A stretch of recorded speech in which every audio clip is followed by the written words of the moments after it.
बोला था मैंने बोल तो दिया था उसने 31%। दूसरा चेस्ट वर्ड सिंड्रोम जो होता है 28% में देखने को मिलता है। इसके अलावा pericarditis, uveitis, pulmonary embolism, lung cancer, aortic aneurysm जो मैंने बताया था कि रेयर केसेस उसको हमें इग्नोर नहीं करना है, ये रेयर केसेस में आते हैं। एओर्टिक एनेरिज्म, एओर्टिक स्टेनोसिस और हाइपरटेंशन। तो जैसे कि हमने यहाँ देखा था कि कौन कौन से मतलब कॉजेज हो सकते हैं, उसमें मायोकार्डियल इस्कीमिया, कार्डियोपल्मोनरी कॉजेज है और नॉन कार्डियोपल्मोनरी कॉजेज। तो कार्डियोपल्मोनरी कॉजेज में कार्डियक कॉज हो सकता है, myocardial ischaemia, pericarditis, vascular causes हो सकते हैं, एक्यूट एरेक्टिव सिंड्रोम वगैरह हो सकते हैं, इसको हम बाद में देखेंगे। और पल्मोनरी कॉजेज हो सकते हैं, नॉन कार्डियोपल्मोनरी में क्या गैस्ट्रोइंटेस्टिनल, न्यूरोमस्कुलर और साइकोलॉजिकल कॉजेज। तो आज हम सिर्फ कार्डियक कॉजेज देखेंगे। कार्डियक कॉजेज में भी मायोकार्डियल इस्कीमिया और उसके अंदर भी हम क्या देखेंगे, एंजाइना। क्या होता है एंजाइना?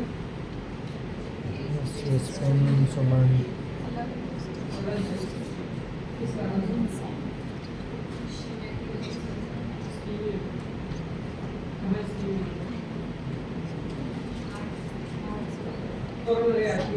मतलब ब्लड फ्लो प्रॉपर्ली नहीं हो पा रहा, ऑब्स्ट्रक्शन के कारण क्या हो रहा है हमको इस्कीमिया प्रोड्यूस हो रहा है। तो जब पेशेंट हमारे पास आता है चेस्ट पेन लेके एंजाइना का, तो कहाँ पेन हमें देखने को मिलता है, किस प्रकार का पेन देखने को मिलता है?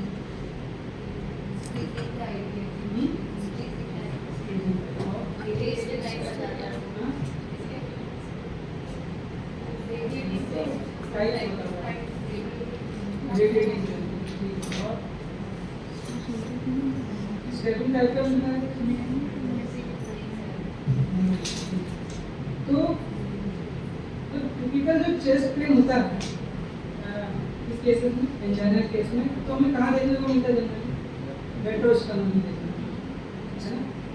रेट्रोस्टर्नल जब भी हम बोलते हैं तो क्या होता है, मिडिल ऑफ द चेस्ट। दूसरा जो इसका पेन होता है कंस्ट्रिक्टिंग टाइप का होता है, ऐसा लगता है कोई प्रेसिंग टाइप का हेवीनेस देखने को मिल सकती है। और पेन कैसा डिफ्यूज टाइप का फैलता है, इरिटेट करता है। कहाँ का इरिटेट कर सकता है? तो रेडिएटरी नेक, जॉ, एपिगेस्ट्रियम केसेस में होता है, पर एपिगेस्ट्रियम में भी रेडिएट हो सकता है। बहुत शोल्डर्स में जो एंजाइना का पेन होता है एक्सर्शन पे क्या होता है, और रिलीफ कैसा होता है? जनरली रिलीफ हो जाता है, ठीक है। अगर हम टाइप की बात करें स्टेबल और अनस्टेबल, उसमें हम डिफरेंशिएट करने की ठीक है। पेशेंट आया हमारे पास ओपीडी में, हम उससे पूछे कि भाई कहाँ चेस्ट पेन हो रहा है, तो वो एक साइन देगा कि यहाँ हो रहा है भाई, या फिर ऐसा है, उस समय क्या कहते हैं? लेवाइन साइन। एंजाइना का जो पेन होता है चेस्ट पेन, क्या हम उसे मतलब लोकेट कर सकते हैं क्या? लोकेट करके हम उसे अगर प्रेस कर रहे हैं तो क्या वहाँ पेन होगा? जैसे हम प्रोड्यूस कर सकते हैं टच करके, नहीं कर सकते। तो अगर हम इसे प्रोड्यूस नहीं कर पा रहे है ना, तो ये नॉन कार्डियक चेस्ट पेन हो सकता है मोस्ट प्रोबेबली। ठीक है क्या? आया समझ? नहीं आया? तो जो जनरली एंजाइना का पेन होता है ना, वो इरिटेट करता है, ठीक है। उसे हम अगर टच कर रहे हैं अगर पॉइंट को, तो पेन नहीं होता उसे, ठीक है। एंजाइना के अगर वो प्रोड्यूसिबल है, अगर उसे हम प्रेस करते हैं तो उसे पेन महसूस हो रहा है ना, तो नॉन कार्डियक कॉज हो सकता है।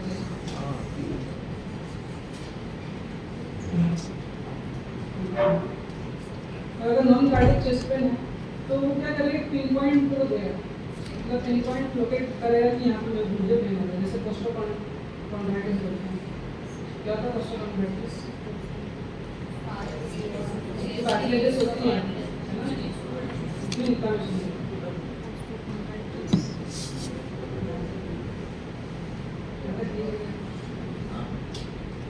एक वर्ड होता है, मतलब टर्मिनोलॉजी होता है इनडायरेक्ट कोरिलेट। क्या होता है इनडायरेक्ट कोरिलेट? तो क्या समझ में आ रहा है? और उसमें चेस्ट पेन नहीं होगा।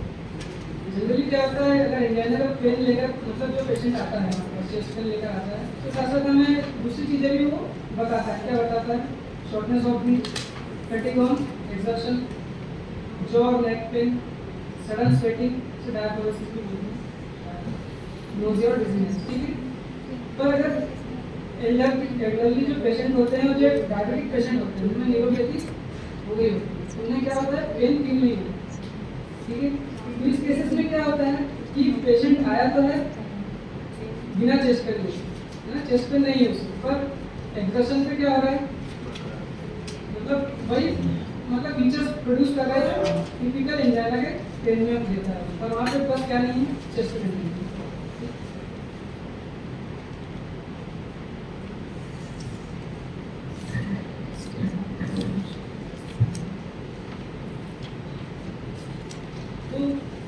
जनरली क्या हो रहा है, एंजाइना का जो पेन हो रहा है, एंजाइना जो प्रोड्यूस हो रहा है, तो किस कारण से हो, मायोकार्डियल स्कीमिया है ना।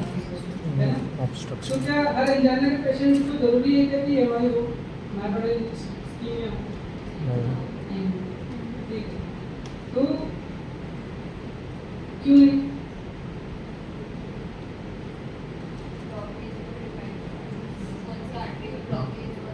कौन सी आर्टरी?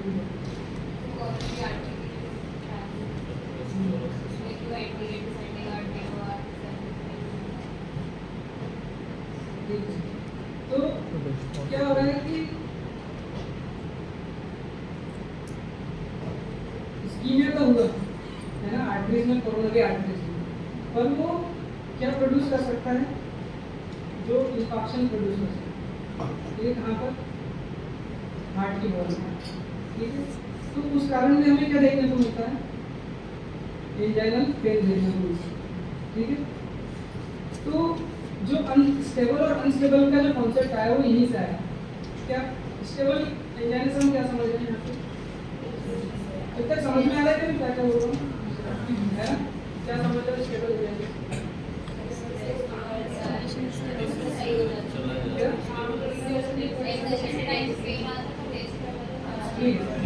तो स्टेबल एंजाइना में क्या हो रहा है, पेन ऑन एक्सर्शन। ठीक है। जब रेस्ट पे आता है तो क्या हो रहा है, रिलीव हो रहा है, उसे हम नाइट्रोग्लिसरीन खिला रहे हैं, नाइट्रेट्स खिला रहे हैं, तो विदिन 5 मिनट्स में उसका पेन क्या होता है, रिलीव हो जाता है। ठीक है। वहीं पर अनस्टेबल एंजाइना की बात करें तो क्या हमें देखने को मिलेगा उसमें? रेस्ट पे रिलीफ नहीं मिला। ठीक है। तो रेस्ट पे भी अगर रिलीफ नहीं मिला पेशेंट को, नाइट्रोग्लिसरीन खिलाने के बाद भी क्या हो रहा है, पेन में कोई सुधार नहीं हो रहा है, तो वहाँ पर एक कंडीशन आ जाती है, कौन सी? Unstable angina. ठीक है। अब जो अनस्टेबल एंजाइना है ना, तो वहाँ पे क्या हो रहा है, वो इंफेक्शन पैदा कर, मतलब हार्ट वॉल में, ये अपने हार्ट की वॉल देख रहे हैं।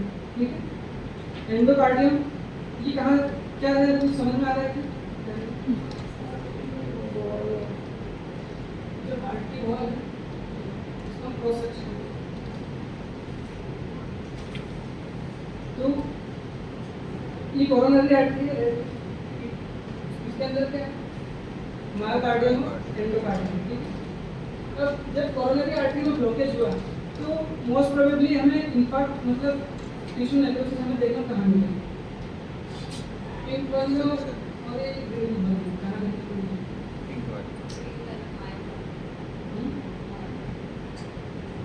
समझ में आ रहा है क्या? आ रहा है क्या?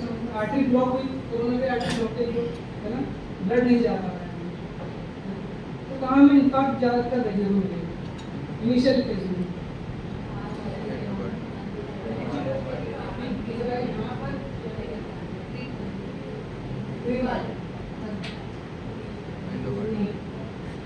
ग्रीन वाले और रेड के साथ कौन? ग्रीन के साथ कौन? रेड वाले तरफ का राइट है।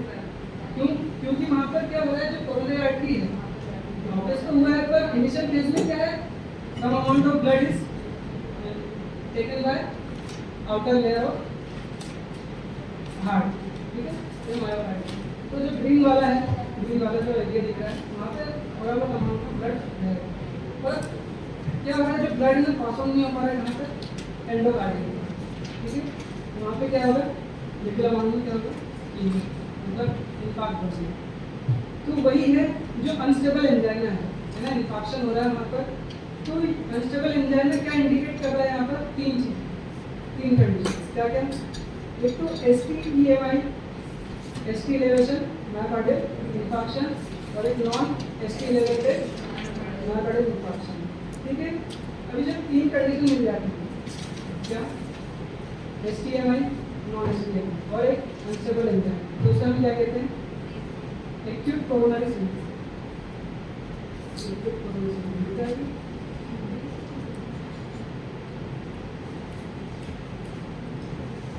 यहाँ पर कोई डाउट है कुछ, बताओ, समझ में आ रहा है?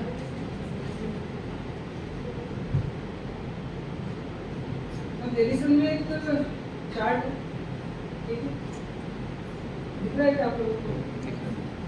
तो मेडिसिन में चार्ट है, तो उसमें मोस्ट प्रोबेबली जो लाइक्लीहुड है, मतलब most probable pain seen in myocardial infarction, acute myocardial infarction, तो क्या हो सकता है, हम क्या समझ सकते हैं, कहाँ कहाँ पेन हमें देखने को मिलता है आपके हिसाब से, चार्ट में बिना देख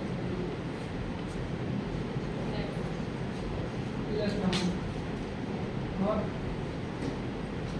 तो जो रिसर्च में पाया गया, मतलब ज़्यादातर रिसर्च में जो पाया गया, क्या पाया गया कि रेडिएशन टू राइट आर्म और शोल्डर, ठीक है, हम जल्दी सोचते हैं क्या लेफ्ट आर्म में पेन जा रहा है, मुझे भी नहीं पता क्यों राइट में जा रहा है, पर जो रिसर्चेज हुई है, स्टडीज हुई है, उसमें क्या देखा गया कि राइट आर्म जो है एक्यूट MI का पेन देखने को मिलता है। रेडिएशन टू बोथ आर्म्स और शोल्डर्स उसका थोड़ा कम स्तर है। तीसरा associated with exertion, radiation to left arm, दिख रहा है क्या आप लोगों को, एसोसिएटेड विद डायकोलिसिस, डायकोलिसिस मतलब स्वेटिंग, एसोसिएटेड विद नोजिया और vomiting, worse than previous angina similar to previous MI, ठीक है, described as pressure, decrease likelihood of MI, ठीक है, एक्यूट MI, मतलब क्या वो कंडीशन हो सकती है जहाँ पर हमें मायोकार्डियल इन्फाक्शन या एक्यूट मायोकार्डियल इन्फाक्शन नहीं देखने को मिलेगा। तो ग्रीन वन में हम क्या देख रहे हैं, इंफ्रा मेमोरी लोकेशन है ना, अगर वो पेशेंट बता रहा है, लोकेट कर रहा है कि यहाँ मुझे पेन, मतलब वो एक्चुअली कर क्या रहा है, पिन पॉइंट कर रहा है, ठीक है। रिप्रोड्यूसिबल विद पाल्पेशन, जैसा कि मैंने बताया कि अगर हम पाल्पेट कर रहे हैं और पेन क्या हो रहा है, रिप्रोड्यूस हो रहा है, फिर से हो रहा है ना, वो चांसेस कम है। डिस्क्राइब्ड एज शार्प पेन अगर होगा वो नहीं है, डिस्क्राइब्ड एज पोजिशनल पेन, क्या समझेगा, पोजीशन चेंज करनी है, पोजीशन चेंज, जैसे पेरिकार्डाइटिस हम आगे अगले उसमें देखेंगे, अगले प्रेजेंटेशन में पेरिकार्डाइटिस में क्या होता है, रबिंग हो रही है पेरिकार्डाइल लेयर्स, है ना, तो जो लेटा हुआ होता है, जनरली क्या होता है, जब हम बैठे हुए या फिर खड़े हुए तो हार्ट क्या है, लटक रहा हुआ, ठीक है, तो जैसे लेटेंगे वो क्या होगा, टच करेगा, तो क्या होगा, फ्रिक्शन होगा, जिसके कारण क्या शार्प पेन नहीं होगी।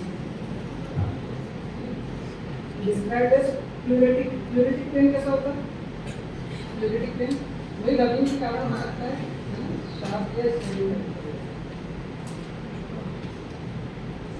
अब आगे हम देखेंगे हार्ट स्कोर,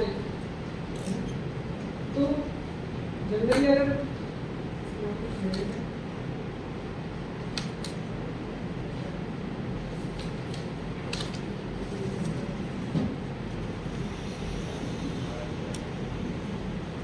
डायग्नोसिस कैसे बनाएंगे, डायग्नोसिस कैसे हमें पता चलेगा, BCG और कार्डियक बायोमार्कर्स, इको करना,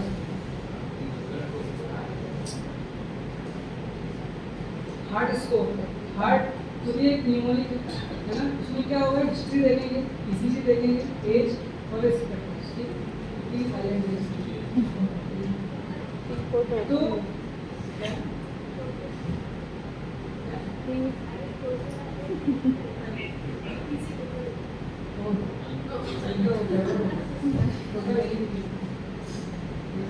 जो लोरेस्ट दिख रहा है नॉट लोरेस्ट तो पेशेंट को हम स्कोर देंगे है ना, उसके बेसिस पे क्या करेंगे, उसको ट्रीट करने की कोशिश करेंगे। तो हिस्ट्री में क्या होगा, हाईली सस्पिशियस तो 2 नंबर के, मॉडरेटली सस्पिशियस है 1 नंबर किया, स्लाइटली सस्पिशियस है 2 नंबर। ईसीजी करवाई तो हमें क्या देखने को मिला, सिग्निफिकेंट एस्टे डिप्रेशन। समझ में आया कि डिप्रेशन मुझे ईसीजी में अच्छे से आता है, पर आप अगर समझा सके तो किसी को अगर डिप्रेशन और रिलेवेशन क्या है,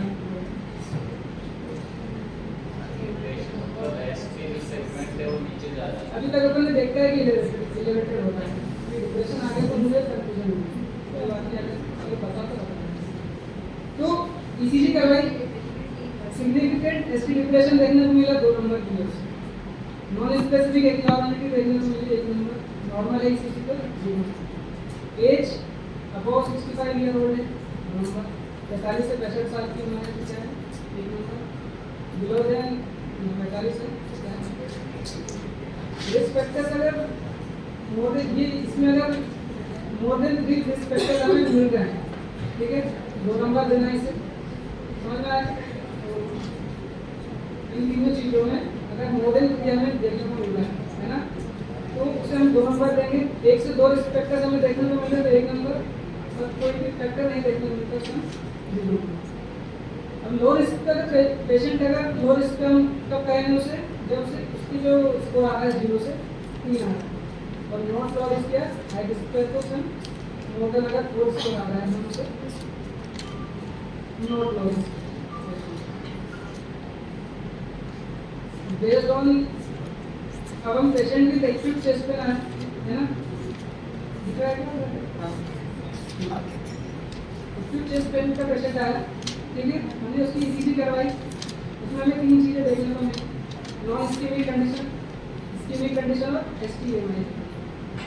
नॉन इस्केमिक में भी अगर कोरोनरी आर्टरी डिसीज का पेशेंट है, ठीक है, तो हम उसे 2 में डिवाइड करेंगे, है या नहीं, ठीक है। अगर वो नॉन इस्केमिक है, मतलब सीएटी का पेशेंट नहीं है, ठीक है, तो भी हम उसमें क्या करेंगे, हार्ट स्कोर करेंगे, ठीक है। हार्ट स्कोर किया उसमें 0 से 3 उसका स्कोर आया, 0 से 3 क्या है लो रिस्क, ठीक है। फिर भी हम उससे क्या कराएंगे, सीरियल ट्रोपोनिन करवाएंगे, डायलिसिस बार बार करवाएंगे। उसमें क्या हो सकता है, अगर वो नेगेटिव आता है बार बार ट्रोपोनिन करवाने के बाद तो उसमें डिस्चार्ज कर सकते हैं, पर अगर उसका हार्ट स्कोर मॉडल 4 आया, ठीक है, नॉन इस्कीमिक है और सीएटी का पेशेंट पहले से था, ठीक है, हार्ट स्कोर क्या है, मॉडल 4 आया, हार्ट स्कोर मॉडल 4 आया, तो हम क्या करेंगे, उसके इनिशियल ट्रोपोनिन करवाया, ठीक है। और क्या अगर वो ट्रोपोनिन अगर एलिवेटेड आ रहा है, ठीक है, तो उसको कार्डियोलॉजी के पास कंसल्ट, कार्डियोलॉजिस्ट के पास भेज देंगे, रिफर कर देंगे। इनिशियल ट्रोपोनिन अगर नेगेटिव आ रहा है तो हम उसे ऑब्जर्वेशन में रख सकते हैं, ठीक है। इस्कीमिक केस में भी क्या होगा, इनिशियल ट्रोपोनिन करवाएंगे, नेगेटिव अगर आया तो उसे इस्कीमिया तो है, और उसे हमें क्या करना पड़ेगा, ऑब्जर्वेशन में रखना पड़ेगा। मैं अगर एसटीएमआई का पेशेंट है तो हमें उसे क्या करना पड़ेगा, किसी की गाइडलाइन के अनुसार उसे ट्रीट करना।